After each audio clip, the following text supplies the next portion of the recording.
ಸಂತೋಷ್ ಸಹಜವಾಗಿ ಒಂದು ಆರಂಭದಲ್ಲಿ ಯಾರಿಗೂ ಕೂಡ ಗೊತ್ತಿರಲಿಲ್ಲ ಸಂತೋಷ್ ಹಳ್ಳಿಕಾರ್ ಅವರು ಎಷ್ಟು ಕೋಟಿ ಒಡೆಯ ಅನ್ನೋಂಥದ್ದು. ಈಗ ಎಲ್ಲವೂ ಕೂಡ ಸಾಕಷ್ಟು ಚರ್ಚೆ ಆಗ್ತಿದೆ. ಇಂಥದ್ದು ಬೆಲೆ ಬಾಳುವ ಸ್ನೇಹದ ಜೊತೆಗೆ ಅವರ ಬೆಲೆ ಕಟ್ಟಲಾಗದ ಸಂಪತ್ತಿನ ಬಗ್ಗೆ ಏನು ಹೇಳ್ತೀರಿ ಅಂತ? ಇಲ್ಲ, ಅದು ನನಗೆ ಈಗ ಒಂದು 2 ದಿವಸದಿಂದ ಭಾರಿ ಚರ್ಚೆ ಆಗ್ತೈತೆ. ಅದು ನಂಗೆ ಗೊತ್ತಿಲ್ಲ ಏನಂತ.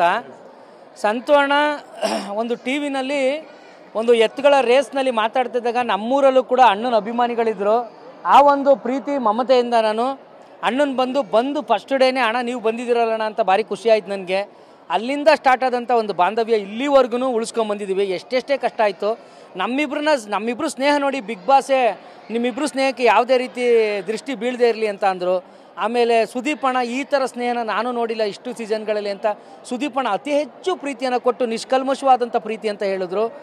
ಆಮೇಲೆ ಜನಗಳು ಪ್ರೀತಿಸಿದ್ರು. ಜನಗಳು ದಿಗ್ಗಜರು ಸಿನಿಮಾದಲ್ಲಿ ಬರ್ತಕ್ಕಂಥ ಕುಚುಕು ಹಾಡಿಗೆ ಒಂದು ಸರಿಸಮಾನವಾಗಿ ನಮ್ಮನ್ನ ತದನಂತರದಲ್ಲಿ ಅಂಬರೀಷ್ ಅಣ್ಣ, ವಿಷ್ಣುವರ್ಧನ್ ಸರ್ ಎಲ್ಲ ಆದಮೇಲೆ ನನ್ನೂ ಅಣ್ಣನೂ ಅದನ್ನು ಜೋಡಣೆ ಮಾಡಿ ಹಾಕಿದರು.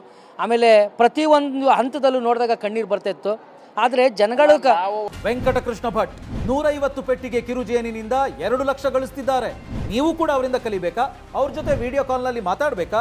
ಈಗಲೇ ಫ್ರೀಡಮ್ ಆಪ್ ಡೌನ್ಲೋಡ್ ಮಾಡಿ. ಒಳಗಡೆ ಹತ್ತಿರೋದಕ್ಕ ಹೊರಗಡೆ ಎಷ್ಟೋ ಲಕ್ಷ ಜನ ತವ್ರಣ್ಣ.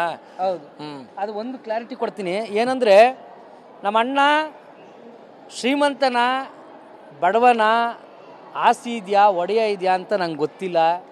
ನಾನು ಪ್ರೀತಿಸಿದ್ದು ಅಣ್ಣನ ಕರುಣನಂಥ ಮನಸ್ಸನ್ನು, ನನಗೆ ನೋವಾದಾಗ ಸಂತೈಸಿದಂಥ ಹೃದಯನ, ಆಮೇಲೆ ನನಗೆ ಹಿಂದೆ ನಿಂತ್ಕೊಂಡು ತಿದ್ದಿ ಬುದ್ಧಿ ಹೇಳಿ ನಿನಗೆ ಮಾಡಬಾರ್ದು, ಈ ಮನೇಲಿ ನೀನು ಡಿಸರ್ವ್ಡ್ ಇದೆಯಾ, ನೀನು ಚಿಂತೆ ಮಾಡಬೇಡಂತ ಪ್ರತಿ ಕ್ಷಣ ಪ್ರೀತಿ ಮಾಡಿದ್ನ, ನನ್ನ ಜೊತೆ ಬೆನ್ನೆಲುಬಾಗಿ ನಿಂತಿದ್ದನ್ನ ಪ್ರೀತಿಸಿದ್ದೀನಿ. ಆಮೇಲೆ ಈಗ ಸೋಷಿಯಲ್ ಮೀಡಿಯಾದಲ್ಲಿ ಹರಿದಾಡ್ತಾ ಇರೋದು ಏನಂತ ಅಂದರೆ ವರ್ತೂರಣ್ಣ ಶ್ರೀಮಂತರು, ನಿಮಗೂ ಅರ್ಥ ಆಗ್ತಾ ಇದ್ದದು. ವರ್ತೂರಣ್ಣ ಶ್ರೀಮಂತರು, ಅವ್ರ ಜೊತೆ ತುಕಾಲಿ ದುಡ್ಡು ಮಾಡ್ಕೊಳ್ಳೋಕ್ಕೆ ಮತ್ತೊಂದು ಮಾಡ್ಕೊಳ್ಳೋಕೆ ಅವ್ರ ಜೊತೆ ಇದ್ದಾನೆ ಅಂತ ಸುಮಾರು ಮಾತುಗಳು ಕೇಳಿ ಬರ್ತೈತೆ. ನಮ್ಮ ತಾಯಣ್ಣಗಳು ನಾನು ಆ ಥರದವನಲ್ಲ.